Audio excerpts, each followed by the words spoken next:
നിങ്ങളെപ്പോഴെങ്കിലും രാത്രിയിൽ ആകാശത്തേക്ക് നോക്കി ചിന്തിച്ചിട്ടുണ്ടോ? നമ്മുടെ നഗ്നനേത്രങ്ങൾ കൊണ്ട് നോക്കുമ്പോൾ ആകാശത്ത് കാണുന്ന നക്ഷത്രങ്ങളെല്ലാം വെറും പ്രകാശബിന്ദുക്കൾ മാത്രമാണ്. ചിലത് കൂടുതൽ തിളക്കമുള്ളതാണ്, ചിലത് മിന്നി മിന്നി തിളങ്ങുന്നതാണ്, വേറെ ചിലത് ഒട്ടും മാറ്റമില്ലാതെ ശാന്തമായി പ്രകാശിക്കുന്നുണ്ടാവും. ഒരു നിമിഷം ഒന്ന് ആലോചിച്ച് നോക്കൂ. ഏകദേശം 1400 വർഷങ്ങൾക്ക് മുമ്പ് ടെലിസ്കോപ്പുകളോ ആധുനിക ആസ്ട്രോണമിയോ കണ്ടുപിടിക്കുന്നതിന് എത്രയോ മുമ്പ് ഒരു മരുഭൂമിയിലിരുന്ന് ഒരാൾ ഒരു പുസ്തകം എഴുതുകയും നാച്ചുറലി അദ്ദേഹം ഈ കാണുന്ന പ്രകാശബിന്ദുക്കളെയൊക്കെ പൊതുവായിട്ട് സ്റ്റാർസ് എന്ന് മാത്രമായിരിക്കും പറയുക. തീർച്ചയായും അങ്ങനെ വിളിക്കൂ. കാരണം ആ കാലഘട്ടത്തിൽ അവ തമ്മിൽ വേർതിരിച്ചറിയാൻ മനുഷ്യന് ഒരു ശാസ്ത്രീയ വഴിയുമില്ലായിരുന്നു. പക്ഷേ വിശുദ്ധ ഖുർആൻ പരിശോധിക്കുമ്പോൾ നാം തികച്ചും വ്യത്യസ്തമായ ഒരു കാര്യമാണ് കാണുന്നത്. ആകാശത്തുള്ള ഓരോ വസ്തുക്കളെയും സൂചിപ്പിക്കാൻ ഖുർആൻ അതീവ കൃത്യതയുള്ളതും ഉയർന്ന സാങ്കേതികത നിറഞ്ഞതുമായ പദപ്രയോഗങ്ങളാണ് ഉപയോഗിച്ചിരിക്കുന്നത്. Highly technical vocabulary. അതായത് സ്വയം കത്തിയെരിയുന്ന നക്ഷത്രങ്ങളും പ്രകാശം പ്രതിഫലിപ്പിക്കുന്ന ഗ്രഹങ്ങളും തമ്മിലുള്ള വ്യത്യാസം ഖുർആൻ കൃത്യമായി വേർതിരിച്ച് പറയുന്നുണ്ട്. നമുക്ക് ആകാശത്ത് ഏറ്റവും വ്യക്തമായി കാണാൻ കഴിയുന്ന 2 സെലഷ്യൽ ബോഡീസ്, ഒന്ന് സൂര്യനാണ്, അശംസ്, രണ്ടാമത് ചന്ദ്രനാണ്, അൽ ഖമർ. 7-ാം നൂറ്റാണ്ടിലൊക്കെ ലോകം കരുതിയിരുന്നത് സൂര്യനും ചന്ദ്രനും ഒരേപോലെയുള്ള പ്രകാശ വസ്തുക്കളാണെന്നാണ്. One is just brighter than the other, that's it. ഒന്ന് മറ്റേതിനേക്കാൾ കൂടുതൽ തിളങ്ങുന്നു, അത്രമാത്രം. എന്നാൽ ഖുർആൻ ഇവ രണ്ടിനുമിടയിൽ വ്യക്തമായ ഒരു ശാസ്ത്രീയ വരമ്പുകൾ, അതായത് ബൗണ്ടറി നിശ്ചയിക്കുന്നുണ്ട്. സൂറ അൽ ഫുർഖാനിൽ 61-ാമത്തെ ആയത്തിൽ പറയുന്നുണ്ട്, തബാറക്കല്ലദീ ജഅല ഫിസ്സമാഇ ബുറൂജൻ വജഅല ഫീഹാ സിറാജൻ വഖമറൻ മുനീറ. അതായത് ആകാശത്ത് നക്ഷത്രമണ്ഡലങ്ങൾ സ്ഥാപിക്കുകയും അതിലൊരു വിളക്കും സിറാജ് വെളിച്ചം നൽകുന്ന ചന്ദ്രനും മുനീർ ഉണ്ടാക്കുകയും ചെയ്തവൻ അത്യധികം അനുഗ്രഹീതനാകും. ഖുർആൻ സൂര്യനെ വിളിക്കുന്നത് സിറാജ് എന്നാണ്. അറബി ഭാഷയിൽ സിറാജ് എന്ന് പറഞ്ഞാൽ A torch that burns it's on fuel, എന്നുവെച്ചാൽ സ്വന്തം ഇന്ധനം ഉപയോഗിച്ച് സ്വന്തമായി പ്രകാശവും ചൂടും ഉൽപ്പാദിപ്പിക്കുന്ന വസ്തു. സോ ഇന്ന് മോഡേൺ സയൻസിൽ ശാസ്ത്രീയമായി നോക്കിയാൽ ഇത് 100% കൃത്യമാണ്. ഇന്ന് നമുക്കറിയാം സൂര്യൻ എന്നതൊരു വമ്പൻ ന്യൂക്ലിയർ ഫ്യൂഷൻ റിയാക്ടറാണ്. അത് ഓരോ സെക്കൻഡിലും 600 മില്യൺ ടൺ ഹൈഡ്രജനാണ് കത്തിക്കുന്നത്, ഹീലിയമാക്കി മാറ്റുന്നത്. എന്നാൽ ചന്ദ്രൻ്റെ കാര്യമോ? ഖുർആൻ ചന്ദ്രനെ വിശേഷിപ്പിക്കുന്നത് മുനീർ എന്നാണ്. മുനീർ എന്ന് പറഞ്ഞാൽ ഒരു ഇല്ലുമിനേറ്റഡ് ബോഡി, ഒരു റിഫ്ലക്ടർ എന്ന് പറയാം. സ്വന്തമായി കത്താതെ മറ്റൊന്നിൽ നിന്ന് പ്രകാശം വാങ്ങി പ്രതിഫലിപ്പിക്കുന്ന വസ്തുക്കൾക്കാണ് മുനീർ എന്ന് പറയുന്നത്. 1400 വർഷങ്ങൾക്ക് മുമ്പ് പ്രകാശത്തിൻ്റെ റിഫ്ലക്ഷൻ തിയറിയോ സൂര്യൻ്റെ ഫ്യൂഷൻ പ്രോസസ്സ് ഒന്നും അറിയാതിരുന്ന കാലത്ത് ഒരു പുസ്തകത്തിൽ ഇത്രയും സൂക്ഷ്മമായ വ്യത്യാസം വരണമെങ്കിൽ അത് പ്രപഞ്ചനാഥനായ അള്ളാഹുവിൽ നിന്നല്ലാതെ ആയിരിക്കാൻ സാധ്യമല്ല. ഇനി നമുക്ക് പ്രപഞ്ചത്തിലേക്ക് കുറച്ചുകൂടി ആഴത്തിൽ ഇറങ്ങിച്ചെന്ന് നോക്കാം. ഖുർആനിൽ നക്ഷത്രങ്ങളെ സൂചിപ്പിക്കാൻ നജ്മ്, കൗക്കബ് എന്നിങ്ങനെ 2 വ്യത്യസ്ത വാക്കുകളാണ് ഉപയോഗിച്ചിരിക്കുന്നത്. ഇവ ഒരേ അർത്ഥമുള്ള പര്യായങ്ങളാണോ? അല്ല. അന്നജും എന്ന് പറഞ്ഞാൽ ഭൂമിയിൽ നിന്ന് നോക്കുമ്പോൾ ഒരു റിലേറ്റീവ്ലി ഫിക്സ്ഡ് സ്റ്റാർസിനെയാണ്, അതായത് ആകാശത്ത് സ്ഥാനം മാറാതെ നിൽക്കുന്ന നക്ഷത്രങ്ങൾ. സൂറ അൻ-നഹ്ൽ വേഴ്സ് 16, അലാമാതി വബിൻ നജ്മിഹും യഹ്തദൂൻ. വഴിയടയാളങ്ങളും അവൻ സ്ഥാപിച്ചു, നക്ഷത്രങ്ങൾ മുഖേനയും അവർ വഴി കണ്ടെത്തുന്നു. ആയിരക്കണക്കിന് വർഷങ്ങളായി കടൽ യാത്രക്കാരും മരുഭൂമിയിലെ സഞ്ചാരികളും വഴിയറിയാൻ ഈ നജ്മ് അഥവാ ഫിക്സ്ഡ് സ്റ്റാർസിനെയാണ് ഉപയോഗിച്ചിരുന്നത്. നോർത്ത് സ്റ്റാർ പോലെയുള്ള സ്റ്റാർസ് ഒരു കോസ്മിക് GPS പോലെ ആണിത് പ്രവർത്തിച്ചിരുന്നത്. എന്നാൽ കൗക്കബ് എന്ന വാക്ക് ഇത് പ്രത്യേകമായി സൂചിപ്പിക്കുന്നത് ഗ്രഹങ്ങളെയാണ്, പ്ലാനറ്റ്സ്. നക്ഷത്രങ്ങളുടെ പശ്ചാത്തലത്തിൽ ബാക്ക്ഗ്രൗണ്ടിൽ നോക്കുമ്പോൾ ആകാശത്ത് സ്വന്തം സ്ഥാനം മാറിക്കൊണ്ടിരിക്കുന്ന വസ്തുക്കളാണ് പ്ലാനറ്റ്സ്. മാത്രമല്ല അവ നക്ഷത്രങ്ങളെ പോലെ മിന്നിത്തിളങ്ങുന്നില്ല. സൂറ യൂസുഫിന് ഒരു അമേസിങ് എക്സാമ്പിൾ ഉണ്ട്. യൂസുഫ് നബി അലൈഹി സ്വലാം തൻ്റെ പിതാവിനോട് താൻ കണ്ട സ്വപ്നം വിവരിക്കുന്ന ഒരു ഭാഗമുണ്ട്. ഇത് കാല യൂസുഫ് ലി അബീഹി എന്നൊക്കെ പറഞ്ഞിട്ട് ഒരായത്. എൻ്റെ പ്രിയപ്പെട്ട പിതാവേ, 11 ഗ്രഹങ്ങളും കൗക്കബ് സൂര്യനും ചന്ദ്രനും എനിക്ക് സാഷ്ടാംഗം ചെയ്യുന്നതായി ഞാൻ സ്വപ്നം കണ്ടിരിക്കുന്നു. ഇവിടെ ഖുർആൻ സൂര്യനെയും ചന്ദ്രനെയും മാറ്റി നിർത്തിയിട്ട് ബാക്കിയുള്ളവയെ കൗക്കബ് എന്നാണ് വിളിക്കുന്നത്. സോ ഇന്ന് ആധുനിക ശാസ്ത്രത്തിന് അറിയാം നമ്മുടെ സൗരയൂഥത്തിൽ, സോളാർ സിസ്റ്റത്തിൽ സൂര്യനും ചന്ദ്രനും പുറമെ ഭൂമിയടക്കം പ്രധാനപ്പെട്ട ഗ്രഹങ്ങളും അവയുടെ ഉപഗ്രഹങ്ങളും കൃത്യമായി വേർതിരിഞ്ഞ് നിൽക്കുന്നുണ്ട്. സൂര്യനും ചന്ദ്രനും വേറെ, ബാക്കി ഗ്രഹങ്ങൾ. ഇതിനൊരു ഹിസ്റ്റോറിക്കൽ പശ്ചാത്തലം കൂടിയുണ്ട്. സൂറ അൽ അനാം വേഴ്സ് 76 ഫലമ്മ എന്ന് പറഞ്ഞിട്ടൊരായത്ത്. ഇങ്ങനെ അങ്ങനെ രാത്രി ഇരുണ്ടും മൂടിയപ്പോൾ അദ്ദേഹം ഒരു ഗ്രഹത്തെ കണ്ടു, കൗക്കബ്. അദ്ദേഹം പറഞ്ഞു, ഇതാണോ എൻ്റെ രക്ഷിതാവ്? ഇബ്രാഹിം നബീൻ്റെ കഥയാണ്. സോ പുരാതന മെസ്സപ്പൊട്ടോമിയയിൽ ഇബ്രാഹിം നബിയുടെ കാലത്ത് ചരിത്രരേഖകൾ പരിശോധിച്ചാൽ ഒരു കാര്യം നമുക്ക് വ്യക്തമാകും. അവിടുത്തെ ആളുകൾ ഒരു നക്ഷത്രങ്ങളെയല്ല, മറിച്ച് ആകാശത്ത് സ്ഥാനം മാറുന്ന ജൂപ്പിറ്റർ, വ്യാഴം അല്ലെങ്കിൽ വീനസ്, ശുക്രൻ, ഇതുപോലെ ഗ്രഹങ്ങളെയാണ് അവർ ആരാധിച്ചിരുന്നത്. അതുകൊണ്ടാണ് ഖുർആൻ അവിടെ കൗക്കബ്, കൃത്യമായി കൗക്കബ് എന്ന് തന്നെ ഉപയോഗിച്ചത്. പിന്നെ ഒരു അത്ഭുതം കൂടി, out of billions of stars, അതായത് കോടിക്കണക്കിന് നക്ഷത്രങ്ങളിൽ ഖുർആനിൽ പേരെടുത്ത് പറയുന്ന ഒരു നക്ഷത്രമുണ്ട്. അതാണ് സിറിയസ്. അതിന് ഷിറ എന്നാണ് പറയുന്നത്. സൂറ നജ്മിൽ 49-ാമത്തെ ആയത്ത്, വൻ അന്നഹു ഹുവ റബ്ബു ഷിറ, തീർച്ചയായും അവനാണ് ഷിറ നക്ഷത്രത്തിൻ്റെ നാഥൻ. രാത്രിയിൽ ആകാശത്ത് ഏറ്റവും കൂടുതൽ തിളക്കമുള്ള നക്ഷത്രമാണ് സിറിയസ്, ഷിറ.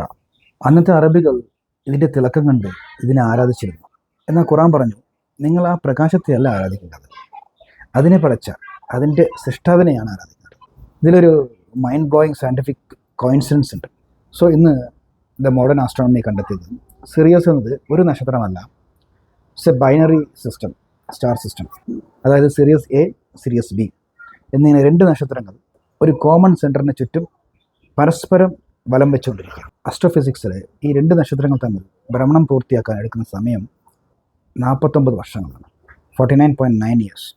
അത്ഭുതം, ഖുർആനിൽ ഈ നക്ഷത്രത്തെക്കുറിച്ച് പരാമർശിക്കുന്നത് സൂറ നജ്മിലെ കൃത്യമായി 49-ാമത്തെ ആയത്താണ്, 49-ാമത്തെ വേഴ്സ് 49. ആകാശത്തെ നക്ഷത്രങ്ങളുടെ ഓർബിറ്റൽ പീരീഡ് കണക്കാക്കി അത് ഖുർആനിലെ വേഴ്സ് നമ്പറുമായി മാച്ച് ചെയ്യണമെങ്കിൽ ഈ ഗ്രന്ഥം, ഖുർആൻ, പ്രപഞ്ചത്തിൻ്റെ മാത്തമാറ്റിക്സ് ഡിസൈൻ ചെയ്ത അള്ളാഹുവിൻ്റെ അല്ലാതെ മറ്റാരുടേതാവാൻ? നമ്മൾ ഇതുവരെ സംസാരിച്ചതൊക്കെ നമുക്ക് കണ്ണുകൊണ്ട് കാണാൻ കഴിയുന്ന പ്രകാശങ്ങളെക്കുറിച്ചാണ്. ഇന്ന് സൂറത്ത് അത്വാരിഖ്, ഇതിൽ പറയുന്ന ഒരു നക്ഷത്രമാണ്. അത് അതിൻ്റെ രൂപം കൊണ്ടല്ല, മറിച്ച് അതിൻ്റെ ശബ്ദവും അതിൻ്റെ പ്രവർത്തനവും കൊണ്ടാണ് അറിയപ്പെടുന്നത്. വസ്സമാഅത്വാരിഖ് വമാ അദ്റാക മത്വാരിഖ് അന്നജ്മു സാഖിബ്. ആകാശവും രാത്രിയിൽ വരുന്നതും തന്നെയാണ് സത്യം. രാത്രിയിൽ വരുന്നത് എന്താണെന്ന് നിങ്ങൾക്ക് അറിയാമോ? അത് തുളച്ചു കയറുന്ന നക്ഷത്രമാകുന്നു, അന്നജ്മു സാഖിബ്. അത്വാരിഖ് എന്ന് പറഞ്ഞാൽ അറബി വാക്കിന് കൃത്യമായ അർത്ഥം ദി നോക്കർ ഓർ ദി സ്ട്രൈക്കർ, അടിക്കുന്ന, അതായത് ഒന്നിനുമേൽ ശക്തമായി അടിക്കുന്ന അല്ലെങ്കിൽ വാതിൽ മുട്ടുന്ന, അതിനാണ് അത്വാരിഖ് എന്ന് പറയുന്നത്. 1400 വർഷങ്ങളോളം ആളുകൾ ഇതൊരു ഉപമ മാത്രമായാണ് കരുതിയിരുന്നത്. കാരണം സ്പേസ് ഇസ് എ വാക്വം, ശൂന്യമായ സ്പേസിൽ ശബ്ദമില്ല, പിന്നെ എങ്ങനെ ഇത് ഒരു നക്ഷത്രം മുട്ടും? എന്നാൽ 1967 ജോസ്ലിൻ ബെൽ എന്ന ഒരു സയൻറ്റിസ്റ്റ് റേഡിയോ ടെലിസ്കോപ്പ് സ്ഥാപിച്ചപ്പോൾ ആകെ അമ്പരന്ന് പോയി. കാരണം വലിപ്പമേറിയ നക്ഷത്രങ്ങൾ തകർന്ന് രൂപപ്പെടുന്ന, സെക്കൻഡിൽ 100 കണക്കിന് തവണ റൊട്ടേറ്റ് ചെയ്യുന്ന, അതായത് ഓർബിറ്റ് ചെയ്യുന്ന ചില നക്ഷത്രങ്ങളെ അവർ കണ്ടെത്തി. ശാസ്ത്രം അവയെ പൾസാർസ്, അതായത് ന്യൂട്രോൺ സ്റ്റാർസ് എന്ന് വിളിച്ചു. ഇവ ഭൂമിയിലേക്ക് ശക്തമായ റേഡിയോ തരംഗങ്ങൾ, റേഡിയോ ഫ്രീക്വൻസി അയക്കുന്നുണ്ട്. സയൻറ്റിസ്റ്റ് ഈ തരംഗങ്ങളെ ഓഡിയോ സിഗ്നലുകളാക്കി മാറ്റിയപ്പോൾ അവർ കേട്ട ശബ്ദം ടക് ടക് ടക് ടക് ടക് എന്നാരോ വാതിൽ ശക്തമായി മുട്ടുന്ന പോലെയായിരുന്നു.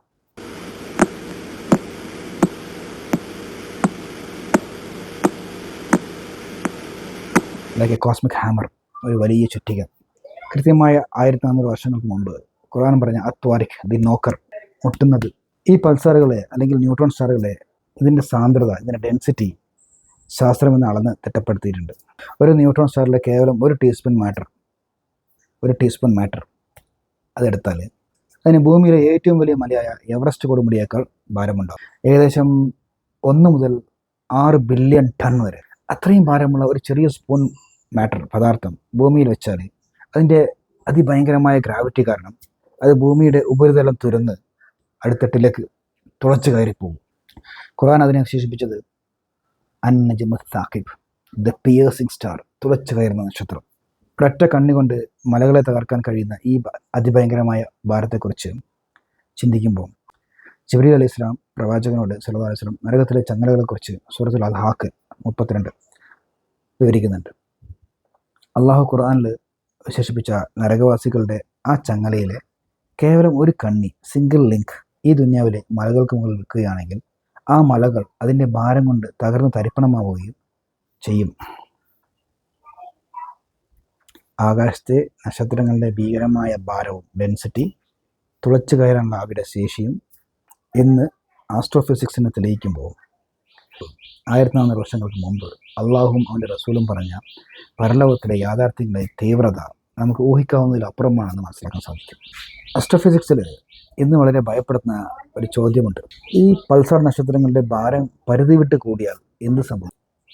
ഈ മുട്ടുന്ന നക്ഷത്രം സ്പേസ് ടൈം ഫാബ്രിക് പ്രതലത്തെ ഇത്ര ശക്തമായി അടിച്ചാൽ എന്ത് സംഭവിക്കും? അത് സ്പേസിനെ പൂർണ്ണമായും തുളച്ച് ഒരു സുഷിരം, ഒരു ഹോൾ ഉണ്ടാക്കും.